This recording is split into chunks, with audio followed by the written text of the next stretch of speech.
So is this doll worthy of celebrating Rapunzel's 10th anniversary?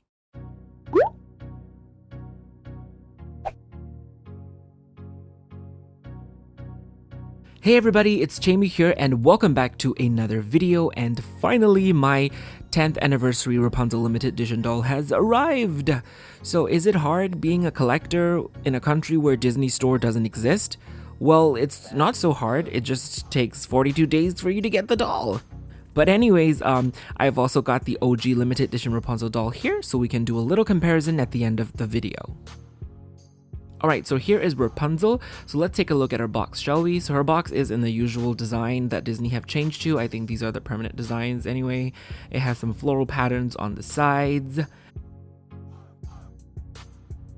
It's very reflective and foily, and strangely enough, it's missing the Disney Store logo on the top of the box, which usually does have on the other dolls. And she also comes with a little foil sticker that says Tangled 10 years anniversary.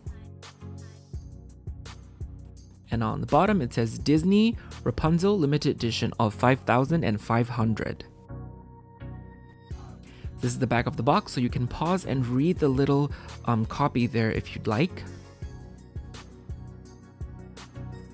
And on the top window it just says Disney Tangled in purple.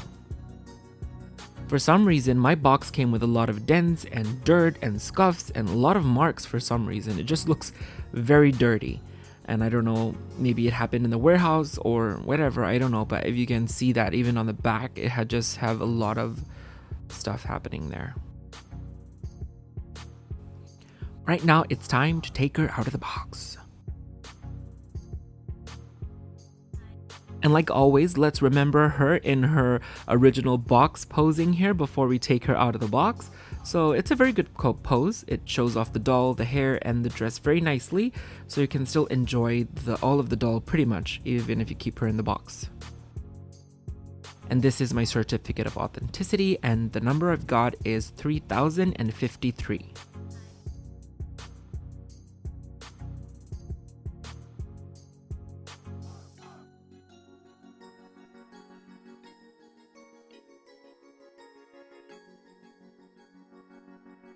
And this part was so hard to remove because it was inside of that little plastic thingy, and my fat fingers won't fit, so I've just had it. I just took a scissor and cut it off.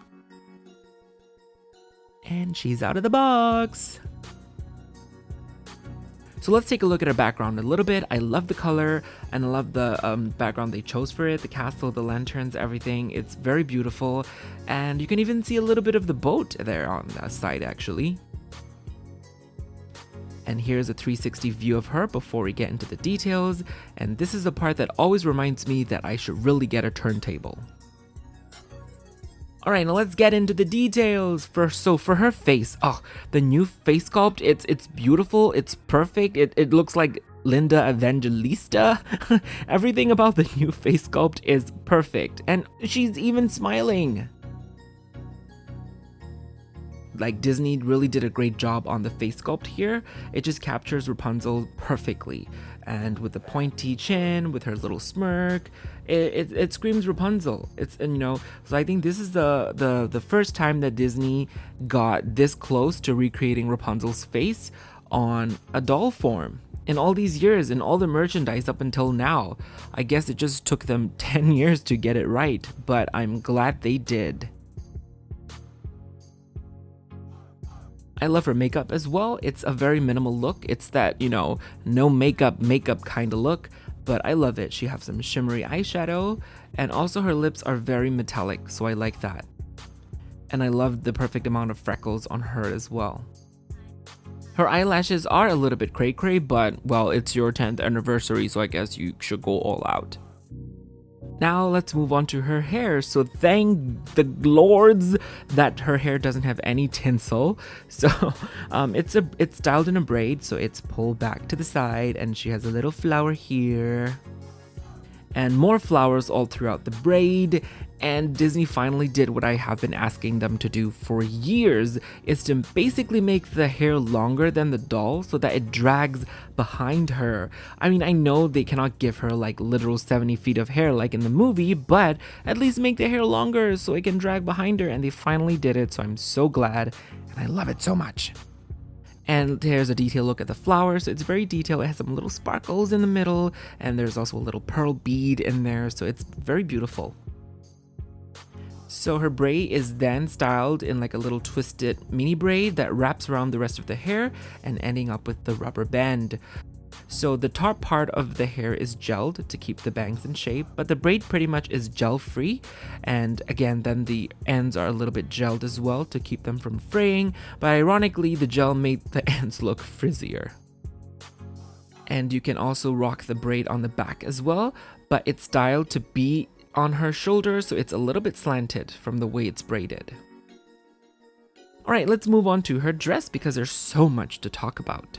So her color scheme is indeed very much on the pink side. It shows a lot more pink on camera though, but in real life you can see a hint or a tint of purple in there as well, so I guess it would be like a magenta color, I suppose. For the top, she has 4 different parts all composed together. So first up, she has her little tiny sleeves here, and underneath it does come with elastic rubber bands to keep the dress in place. And she also have this white kind of bra thingy, I don't know what to call it. And for the main part, it's gold and it has gold thread embroideries and then adorned with rhinestones. So this is the only part of her outfit that is embroidered, the rest is all printed. And on the side, we can see that the designers pulled inspiration from her original look with the corset ribbon detail, but now it's on the side here and they're crisscrossed, but they're not actual lace up, they're stitched. She also comes with a little ribbon and a little curly ribbon, more ribbons, I suppose, falling down on the sides. And then on the back, she has more gold and she attaches with Velcro. Now for her cape, I really do like the addition of the cape and the material that they used. It's very light, it's very soft, it's very floaty, gives off that magical, whimsical vibe. But every time I look at it, it just reminds me of Hermione's Yule Ball dress from Goblet of Fire. Like the color, even the way the pleats are falling is identical to that dress, so it's so funny. I think they just took Hermione's dress and made this. And the cape itself is a little bit longer than the dress. Alright, let's move on to the main part of her skirt. So it's comprised of 2 parts. We have the darker underskirt and then we have a lighter overdress on top of it. So the darker underskirt have this all over pattern of the sun emblem, the swirls, the flowers, the vines, all that pretty stuff. The patterns are printed, but it does have a shimmery quality to them. And for the overlay dress, it has like this little peplum-y kind of pleats or ruffles falling on the sides. And the gold patterns here are actually very pretty. Even though they're printed, I think because it's a foil effect, it works. And here is the bottom as well. But it doesn't go all the way to the back though, so the back is plain. Now I do love the choice of material for the overlay dress. It's very soft, it's very shimmery, and you can see the like a shimmery metallic threads and the lines going across the fabric, which I like. But then again, this fabric has been used on the 2012, I believe, 2012 classic and singing dolls. So I've seen them already, so it's just strange that they used a material that they have used on playline dolls and put it on a limited edition doll. So even though it's very pretty, I think they could have done something better for the fabric. Now, we go on to my least favorite part, the part I hate, which we call it the fake dress, wherein it's made to look like 2 layers, but it's an illusion. They are just stitched together in one piece of fabric, but visually it's supposed to be 2 layers. So I hate it when Disney does that. They have done it on the Queen Anna limited edition doll and I was so disappointed. And again, they have done it again here. I mean, like, this is a tactic that they use on playline dolls and classic dolls and cheaper dolls, so why would they use it on a limited edition doll that is priced at this retail price? I just don't get it, and I cannot find a justification when they do this because and even the material itself, it's not even fabric, it's like a very plasticky playline material dress for the underdress, so it's very disappointing, especially when we should be celebrating Rapunzel's 10th anniversary and she gets this treatment. But anyways, moving on. So she comes bare feet just like in the movie, but she has the tippy toe feet. I think they could have given her the articulated ankles, and since she was going bare feet anyway. And she also comes with tissue paper to keep the dress poofy. And I did not forget about Pascal. I was leaving him for the last because he is just so adorable. The sculpt on him is amazing. Look at his little bulging eyes, and even the expression, he looks just as mesmerized as Rapunzel when he's looking at the floating lights, aka the lanterns, and it's very nice sculpting detail on him. He has some paint jobs on his back to mimic his spots, and even his little tiny toe digits thingies is so cute. Alright, so overall, what do I think about this doll? This doll is a very beautiful doll to look at. So if you are not gonna debox her, keep her in the box. It's a beautiful, perfect doll because it's very visually appealing. And I like the fact that they took inspiration from the original dress, but changed it up, changed the color, changed the design. So I even love that. But then again, the execution lacked. And I just cannot forgive them for doing that. I don't know why. What happened to the budget? Maybe they created the new face sculpt, so they used up all the budgets, because I've heard that creating new face sculpts for dolls do cost a lot of money, so maybe that's why. But then again, the new face sculpt on this doll alone makes it worth it, so I guess it's still a win in my book, I suppose, because the face sculpt saved it. So to answer my question in the beginning, is she worthy of celebrating her 10th anniversary? I guess sort of. I mean, if she showed up to the party looking like this, everybody will be wowed. She just needs to make sure no one sees what's happening underneath. And Disney has got to find a new way to package their dolls without poking these holes in the fabric. They're very obvious and very ugly to look at, especially on these limited edition dolls, so please find something new, Disney. And anyways, here we have our OG Rapunzel. So the outfit, in terms of detail, quality, and execution, the OG one wins by miles. But when it comes to the face sculpt and the likeness, the new one definitely wins. So both dolls have their advantages. Now let's do a little switcheroo of the outfits. Oh, I just noticed while I was changing her clothes, so she does have like this waist swivel joint like the other dolls where they can move from left to right, but for mine, she won't move at all.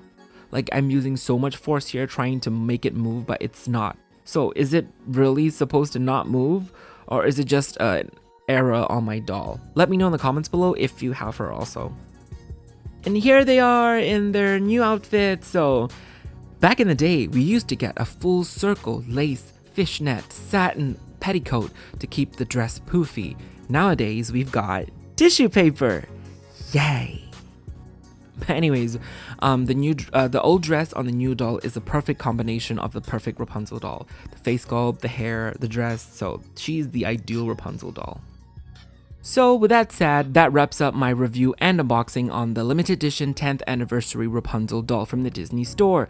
So let me know in the comments below what you think of her. Did you get her? What are your opinions on her? You can also check me out on Instagram at Chaymie Creates for more toy photography. Thumbs up and subscribe here on my YouTube channel for more toy video content in your video feeds. But right now, thank you so much for watching, and I will see you all soon in my next video. Bye!